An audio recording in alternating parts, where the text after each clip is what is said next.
इस वीडियो में क्लास 9 के जो इम्पोर्टेंट क्वेश्चन आने वाला है साइंस की टर्म 2 के एग्ज़ाम में, वो सब क्वेश्चन हम लोग देखेंगे। टर्म 2 के एग्ज़ाम में कौन कौन सा सिलेबस में कौन कौन से चैप्टर है वो हम देख लिए हैं। जैसे कि एक चैप्टर है आप लोगों का कार्य तथा ऊर्जा, तो कार्य तथा ऊर्जा के इम्पोर्टेंट क्वेश्चन देखेंगे। हाँ, यही सब आएगा, इससे बाहर आने नहीं आएगा। देखिए, कार्य तथा ऊर्जा का पार्ट 1 हम वीडियो बना चुके हैं, उसमें कुछ इंपॉर्टेंट क्वेश्चन हम बताए हैं। अगर वो वीडियो आप लोग नहीं देखे हैं तो जाकर देख लीजिए। ये भी हम लोग का होगा पार्ट 2। इसमें भी कुछ हम कुछ थ्योरी क्वेश्चन करेंगे, ठीक है। उसके बाद एक पार्ट 3 का वीडियो बनाएंगे, उसमें जो मैथ का क्वेश्चन आता है ना कार्य और ऊर्जा का, वो पार्ट 3 के वीडियो में देखेंगे। तो चलिए शुरू करते हैं कि आज के वीडियो। अगर पार्ट 1 का वीडियो नहीं देखे तो देख लीजिएगा, ताकि समझ में आएगा कार्य तथा ऊर्जा। तो चलिए शुरू करते हैं। इसमें कुछ क्वेश्चन है इम्पोर्टेंट क्वेश्चन। जैसे यहाँ पर क्वेश्चन है आप लोगों का, जो शक्ति क्या है, शक्ति को इंग्लिश में क्या बोलते हैं, पावर बोलते हैं। तो कार्य करने की दर को शक्ति कहते हैं। कार्य करने की दर, कार्य करने की दर यानी कार्य दर जब भी बोलेगा तब नीचे होगा समय, तो कार्य बटा समय क्या होगा, शक्ति होगा।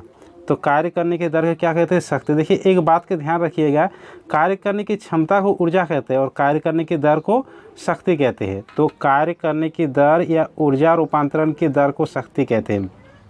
इसे P द्वारा दर्शाया जाता है, जिससे शक्ति का इंग्लिश में नाम होता है पावर, तो पावर के P को दिया लेता है, तो P द्वारा दर्शाया जाता है। तथा इसका SI मात्रक वाट होता है, जिसको W से भी दर्शाया जाता है। और जैसे अभी बताइए, तो P बराबर क्या हो जाएगा, W/T। तो W यानी कार्य बड़ा समय। अगर शक्ति के SI मात्रक की बात करें तो जैसे कार्य के SI मात्रक क्या है, जूल, और समय के SI मात्रक सेकंड, यानी जूल बटा सेकंड, यानी जूल प्रति सेकंड। और जूल प्रति सेकंड को ही बोला जाता है वाट, यानी 1 वाट बराबर 1 जूल पर सेकंड। तो ये हो गया शक्ति। अब देखते हैं, अब है कि ऊर्जा संरक्षण के नियमों को लिखिए। तो देखिए, ऊर्जा संरक्षण का नियम ये है कि हम ना किसी के ऊर्जा उत्पन्न कर सकते हैं और ना ही ऊर्जा का विनाश कर सकते हैं। ये केवल एक रूप से दूसरे रूप में रूपांतरित होती है। तो वही है कि ऊर्जा केवल एक रूप से दूसरे रूप में रूपांतरित हो सकती है, ना तो इसकी उत्पत्ति की जा सकती है और न ही विनाश। ये हुआ ऊर्जा संरक्षण के नियम। अगला क्वेश्चन है कि 1 वाट शक्ति को परिभाषित करें। तो 1 वाट शक्ति की परिभाषित क्या होगा। देखिए, अभी यह बोले 1 वाट बराबर 1 जूल पर सेकेंड, यानी 1 जूल कार्य होना चाहिए और 1 सेकंड का समय होना चाहिए। तो उसको बोलेंगे 1 वाट शक्ति। यानी यदि प्रति सेकंड यानी 1 सेकंड 1 जूल कार्य किया जाए तो शक्ति 1 वाट होती है, स्पष्ट है। उसके बाद है औसत शक्ति। तो शक्ति बराबर क्या होता है, ऊर्जा बटा समय होता है। तो औसत निकालने का नियम क्या होता है, तो कुल, यानी कुल ऊर्जा बटा कुल समय होगा, औसत शक्ति होगा। तो ही है परिभाषा में कि औसत शक्ति क्या होता है, तो कुल व्यय किए गए ऊर्जा को लिया गया कुल समय से विभाजित करने पर औसत शक्ति प्राप्त होती है। अर्थात औसत शक्ति बराबर यहाँ पर हो जाएगा, औसत शक्ति बराबर व्यय की गई कुल ऊर्जा बटा लिया गया कुल समय। यह हो गया औसत शक्ति। उसके बाद यहाँ पर एक प्रश्न है आप लोगों का। जैसे यहाँ पर प्रश्न है कि एक पिन को धरती से किसी कोण पर फेंका जाता है, यह एक वक्र पथ पर चलता है और वापस धरती पर आ गिरता है। पिन के पथ के प्रारंभिक तथा अंतिम बिंदु एक ही क्षैतिज रेखा पर स्थित है। पिन पर गुरुत्वीय बल द्वारा कितना कार्य किया गया है। देखिए, किसी पिन को हम ऊपर फेंक रहे हैं, मान लेते हैं इस बिंदु से फेंक रहे हैं और ऊपर फेंक रही है, फिर इस बिंदु में नीचे आ रहा है, तो विस्थापन यहाँ पर कुछ हुआ, विस्थापन तो कुछ नहीं हुआ। अब विस्थापन जब तक नहीं होते तब तक कार्य नहीं होता है, तो यानी इसका भी कोई कार्य नहीं होगा। तो कार्य नहीं हो रहा है क्योंकि विस्थापन नहीं होगा, इसका आंसर हो जाएगा। इसमें जैसे एक प्रश्न है, एक बैटरी बल्ब जलता है, इस प्रक्रम में होने वाले ऊर्जा परिवर्तन का वर्णन कीजिए। देखिए, एक बैटरी बल्ब जलता है तो ऊर्जा परिवर्तन मतलब क्या हो रहा है उसके बारे में वर्णन करने बोला है। तो क्या हो रहा है, बैटरी पहले रासायनिक ऊर्जा से विद्युत ऊर्जा में परिवर्तन हो रहा है, फिर विद्युत ऊर्जा से प्रकाश ऊर्जा में परिवर्तन हो रहा है। ऊर्जा का विनाश नहीं होता है, ना तो निर्माण। तो क्या हो रहा है यहाँ पर, पहले बैटरी की रासायनिक ऊर्जा विद्युत ऊर्जा में परिवर्तित होती है और फिर बल्ब विद्युत ऊर्जा को प्रकाश ऊर्जा एवं उसमें ऊर्जा में परिवर्तित करती है।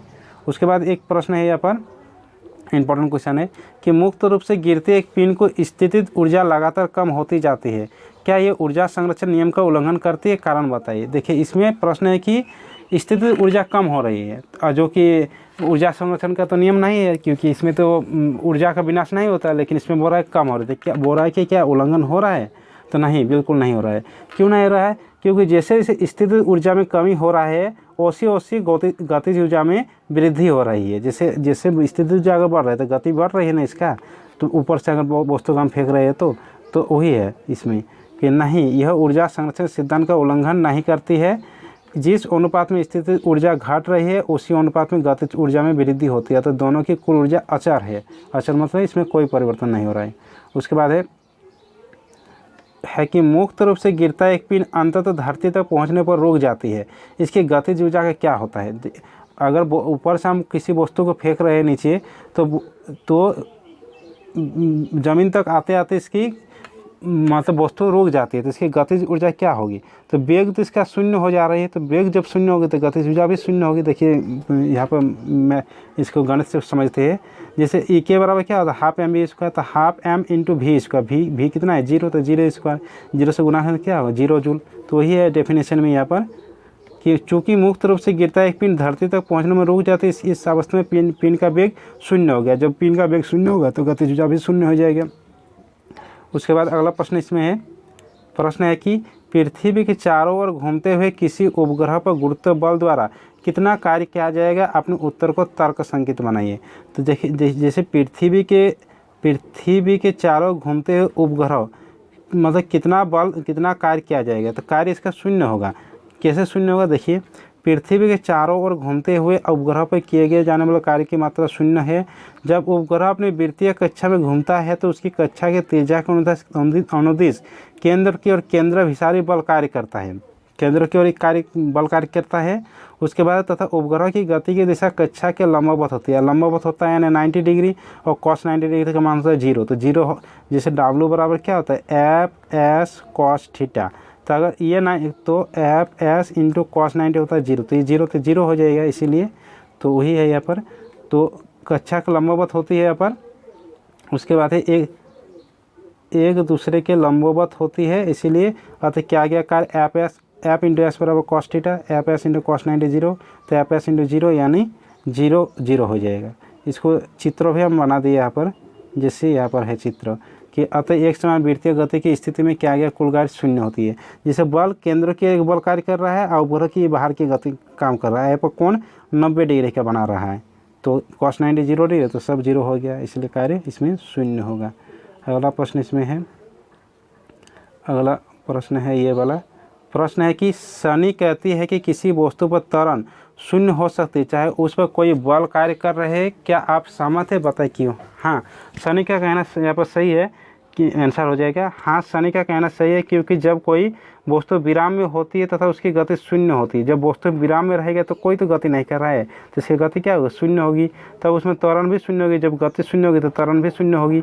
किसी वस्तु, इसका तर्क भी बताने क्यों बोले तो इसलिए तर्क बता रहे हैं। किसी वस्तु पर में एक साथ कोई बल लगा सकते हैं किंतु वे एक दूसरे के अप्रभावी कर सकते हैं। उसके बाद है जब वस्तु एक समान वेग से गति में होती है उसका त्वरण शून्य होती है। मतलब पहले एक समान वेग से जा रहा है फिर रुक जा रहा है तो त्वरण तो शून्य हो जाएगा। यहाँ तक कि इस स्थिति में भी वस्तु एक साथ कोई संतुलनकारी बल कार्य कर सकते हैं। तो बस इतना ही पढ़ने की ज़रूरत है। कार्य तथा ऊर्जा में एकदम इंपॉर्टेंट क्वेश्चन है, इससे बाहर नहीं आएगा, ये सब पढ़िएगा। और एक वीडियो हम बनाएंगे पार्ट 3 के, जो उसमें अगर मैथ का क्वेश्चन आने वाला है जैसे कार्य और ऊर्जा के, जैसे गतिज ऊर्जा निकालने बोल दिया, स्थितिज ऊर्जा निकालने बोल दिया या कार्य ही निकालने बोल दिया, तो उसके कुछ इंपॉर्टेंट क्वेश्चन हम करवाएंगे पार्ट 3 का। ठीक है, तो एक पार्ट 1 वीडियो आप लोग देख लीजिएगा, ये पार्ट 2 जो बनाए ये देख लीजिएगा, और एक पार्ट 3 वीडियो देख लीजिएगा। बस इतना ही पढ़ने की ज़रूरत है, इससे बाहर पढ़ने की ज़रूरत नहीं है, इसी से क्वेश्चन आएगा। तो सभी दोस्तों के साथ इस वीडियो को शेयर कर दीजिए, चैनल को लाइक कर दीजिए और सब्सक्राइब नहीं किए तो सब्सक्राइब कर दीजिए। चलिए मिलते हैं अगले वीडियो के साथ।